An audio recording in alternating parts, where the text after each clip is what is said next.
İngiltere'nin Avrupa Birliği'nden ayrılmasının üzerinden tam 4 yıl geçti. Bugün hala Brexit'in İngiltere'ye ne getirdiği, ondan ne götürdüğü sorusunun cevabını hala kimse tam olarak veremiyor.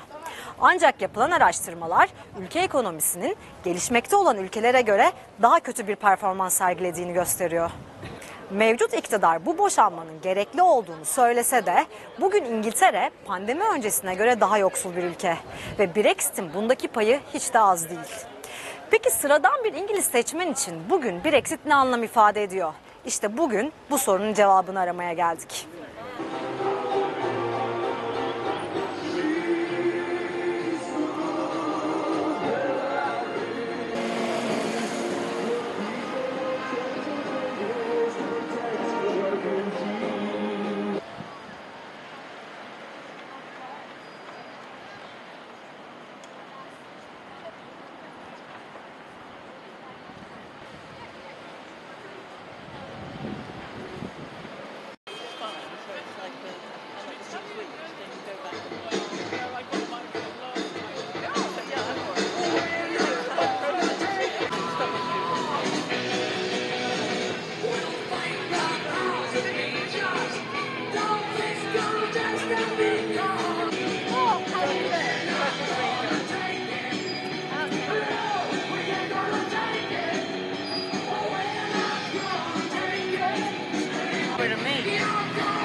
Hi, I'm Magdalena Williams. I was originally born in Hungary, but I am a child refugee from communist Hungary. I lived in Austria, and I've lived in England for 52 years, and I retired from the Foreign Office in 2016. I can start with a personal level because we are a mixed family. My brother lives in Vienna with a British passport. My sister kept her Austrian passport. And would you believe it, after 52 years in England, she had to apply for permission to stay on with her children and grandchildren. And she doesn't get a card, identity card, to show that she is allowed to live here, but it's only online. Now, older people have problems proving it online.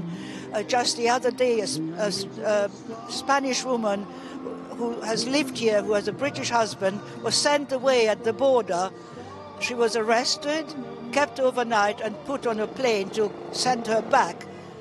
She has lost her job, her house. The husband had to travel there.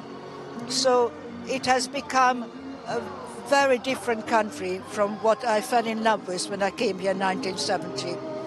Now, for the general population, we are poorer. The economy has gone down by 4% GDP. People estimate it costs about £1,000 per person per year. That's a lot of money.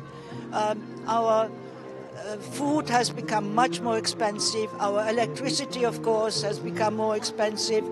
And what people don't know, for example, is that our medicine has become more expensive. So our health system is in a crisis because long waiting lists, because a lot of European doctors and nurses have gone home. They don't want to stay in a country that is treating them as enemies. Racist attacks have gone up. Now, medicines, I know personally how much more expensive they are because I'm a dog lover. I had an old dog who needed human epilepsy drugs. It cost me £67 for 20 days.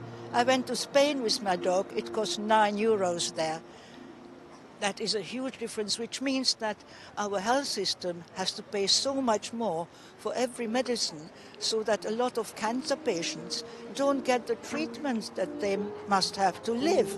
So we don't know how many actual deaths are even happening because of a stupid ideology, because of a right-wing party who was worried about losing power, because of inciting hatred against people who weren't born in this country. Look at what they're trying to do with the refugees now. They're trying to deport them to Rwanda. I am a child refugee. I happen to be white and blonde. Maybe I would not have been sent to Rwanda. But you never know. Where will it stop? Well, if you believe the polls, then it will be a win for Labour. But you must be careful, and also we are not keen on Labour as pro-Europeans like we used to. They are pro-Brexit. They are not promising any changes. They are talking about make Brexit work. That's a little bit like saying walk without legs. Brexit has cut off our legs. Why not put them back again rather than, try and walk without legs? We are supporting Labour rather than the right-wing government because at least they care more about people. This government, unfortunately, has ruined everything. It's ruined our rivers, our seas. There is, I don't want to say, there's sewage in our waters. You become ill if you swim in the sea. Nothing seems to work. Nothing works. This country, I love this country. I adopted it as my home, so I love it more than people who happen to be born here. I chose it as my home. I cry for it. It has been terrible for this country. There is no positives whatsoever. Nobody can show us anything that has been improved by it. In fact, it's getting worse. Every year it's getting worse. I mean, from the end of January, we're going to start having these controls on on imports and exports, even more than we've got now. It's just ridiculous. And speaking personally, my children, my two sons and my grandchildren are French. My wife is Finnish. Europe, for me, is my home. It is my home. And I want to be able to be free to travel to see them and for them to travel and see us. I want my granddaughter to come over to study in Sheffield, where I live at the moment. She wants to do that. She's 15 years old now. Unless we get this sorted out and we rejoin the Erasmus, she won't be able to do it. So no, for me personally, it's terrible. And I do not know one issue which has been improved by Brexit. It's what it's brought out is the worst in people. It's brought out the racists, it's brought out the ignorance, and it's brought out tribalism. I don't need to say any more. And the people who are responsible for it, they should not only be held to account, they should be in prison for lying. Boris Johnson lied and lied and repeatedly lied. He should be in prison.